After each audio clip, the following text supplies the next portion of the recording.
I was halfway between Tyler and Bullitt, Texas, and it came on the radio that Pearl Harbor has been bombed.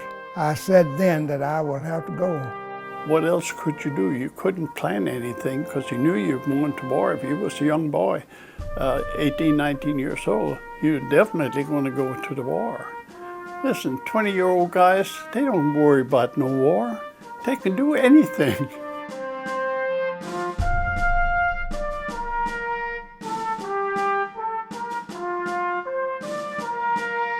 I went to work at Blue Bond Ordnance Plant in McGregor. I began work by filling 23-pound incendiary bombs. And my friends said, you better cover your hair very well or it'll turn red. Well, I didn't work there very long because it hit my throat. And I asked for a transfer, and they readily granted that. But already this little tuft that stuck out here had turned red. I spent most of the war as a newscaster on the local radio station. And the reason that I, at age 15, 16, 17, was a newscaster was that anybody qualified was in the military and gone. By the way, my father owned the radio station, so there's wasn't a lot of merit involved in me getting the job.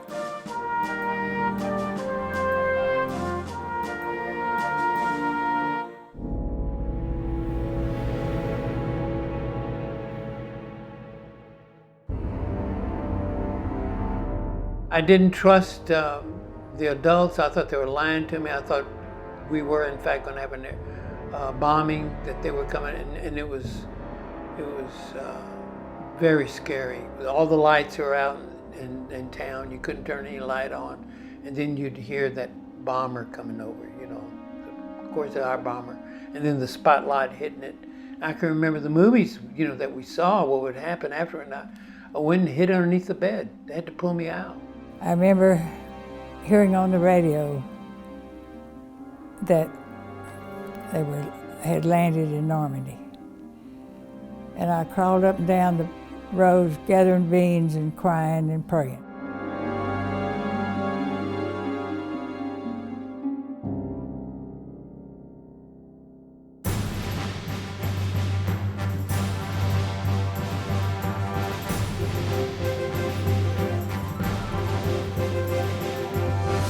Had a lot of military police out there, and it was after this long sitting. It was good to walk, but it was kind of a long walk from the railroad station till out of town. It was August. It was pretty hot. August in Texas. So the train pulled in there. They unloaded, and they still had the clothes. Battle clothes on that they come off the battlefield. Steak? You're talking about a steak and a bunch of stinking people. They stunk.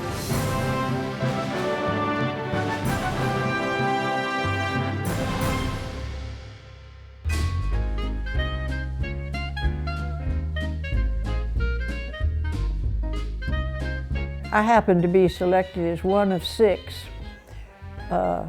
freshman girls to act as hostesses at the Gunner Hotel. Had a Sunday afternoon tea dance, and it was closely chaperoned, and we couldn't date the boys. We couldn't leave the Gunner with those cadets. That didn't mean that we didn't see them another time somewhere. The troop trains that came through Palestine, there would be such a layover for many. Zula Hanks, she persuaded M.A. Davey, who owned the O'Neill Hotel, to donate a room that the women would refurbish and make into a comfortable setting that the men could come and either write letters. There's always music. And it would be staffed by the women of the town, and all of the food was completely donated by the citizens of Palestine.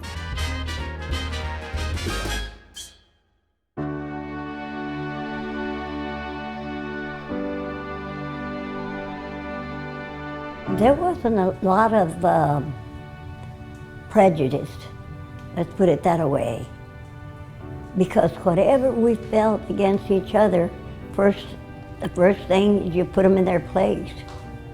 I'm not here to serve you, I'm here to serve my country. And just back off, because I can fight too. When you know that your husband, father, brother could give the ultimate sacrifice,